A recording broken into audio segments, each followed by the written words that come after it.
Le Nissan Kick-Split 2025 a beaucoup de plus. Apple CarPlay intégré pour jouer vos tunes préférées, des fonctions avancées de sécurité, un rendement énergétique remarquable, puis même la petite odeur de char neuf qu'on aime tant. Tout ça en plus pour moins. Le Nissan Kick-Split 2025 est le véhicule neuf le plus abordable au Québec. Achetez-le à partir de seulement 22 774 $, incluant un rabais à l'achat comptant de 2 600 $. Profitez de cette offre avantageuse chez votre concessionnaire dès maintenant. Jusqu'au 2 mars, des conditions s'appliquent. Détails chez Nissan.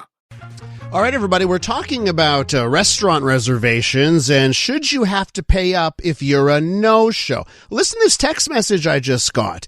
Elias, I currently own an online reservation solution. Over 1,700 restaurants throughout North America.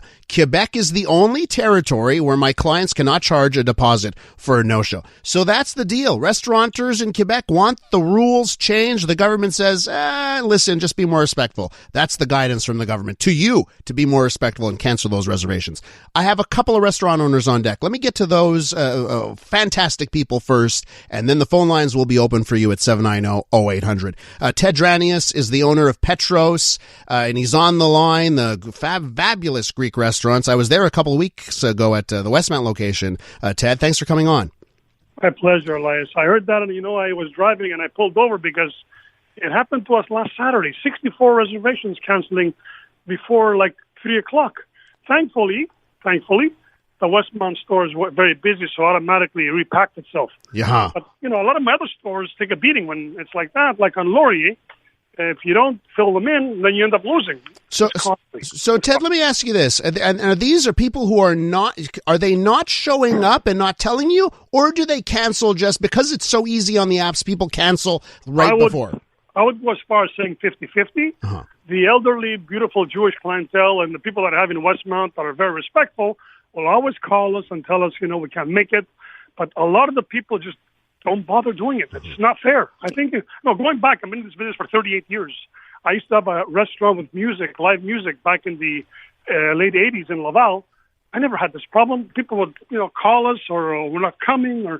But nowadays, I think people are using multiple electronic ways of booking in case they don't get a place in one place and they're going to get a place in another, right? But courtesy is a big thing, and I think, maybe the government should have a small cancellation fee, Ted, what's the respectful way of doing it? Let's say I make a reservation on Thursday, and then Friday rolls around, and I can't make it. Like, if it's 1 o'clock in the afternoon, I cancel that reservation. That's cool, or do you think there should be a fee there? You know what? All depending. There's different reasons why someone would cancel. Someone could be sick, someone can't make it, but there's got to be some kind of an entente between the people. Eventually, you can use it as a credit in the future, something like. That's what I would probably impose, And Ted, what would you charge? Let's say, what would you charge for a no-show?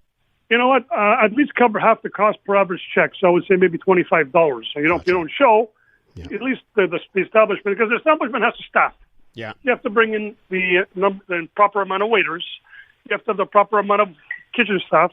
So if it keeps happening, then you keep biting the bullet. And these days, I tell you, our bottom line is getting thinner and thinner. And Ted, you just opened up Lachine? Unofficially, we have a big group tomorrow. I'm doing it one step at a time, and I've been wearing my aprons this Monday. So let me tell you, it's been a long week. Thanks for coming on, Ted. Appreciate it. That's Ted Dranias from Petros Restaurant. Cary Devine from Duke Devines is on the line as well. Cary, how's it going? Elias, I'm doing very well. Thank you very much for asking. How are you? I'm doing great. Now, listen, you heard Ted tell me about the number of cancellations he can get in a day. What about you? What's the situation for your restaurants? Yeah, so we get the occasional cancellation, but we also manage our reservation book quite well, where we're going to be calling back people, a week before, 2 days before, trying to confirm. So I wouldn't do a charge for a cancellation myself, but I would be fully okay paying what if I went to another restaurant, so long as they were upfront and open with me saying, by the way, I'm taking your credit card in case there is a cancellation. There's going to be X amount charged to your bill for a no-show. In that case, it's on me, right? So I would have no problem with that. I just know on my end, I wouldn't do it just because I don't want to piss off my consumer. And let me ask, we manage our reservations. And that's another part of this, right? Like, you can imagine if you do charge a customer who doesn't show up, do you lose them as a customer, like long term, right? At the end of the day, I manage my consumer or my business hoping that guy's going to come back one day. People ask me all the time, hey, I've got a gift card that expired. Can I still use it? Of course you can still use it. I want you to come in, try my great food, and come back, right? So I'll do whatever it takes to make somebody want to come back. Let me ask you this, Cary. Do you use the apps for your reservations, or do people have to call? No, we use a technology called paper and pen. So people call here, we write it down. I'm not an anti-technology, but we're an Irish pub, right? We're a cozy neighborhood Irish pub. Yeah. So you call, you Facebook us. So we don't use the apps at the moment. We're old school. And I wonder if it would change if it was the apps, right? Because like when you call and you have to talk to someone and you make that connection, you are going to take care of that reservation, I think, in your mind a little bit more. You'll feel bad about canceling, I think, if you do it the old-fashioned way. And at the end of the day, I actually want to know who's coming to my restaurant. I don't want it to be anonymous where I've got 20 or 30 or 15 people, but I have no idea what they're celebrating, who they are, what they're doing. I want to kind of have an idea. Is this an 18th birthday party, a 65th wedding anniversary, those kind of things.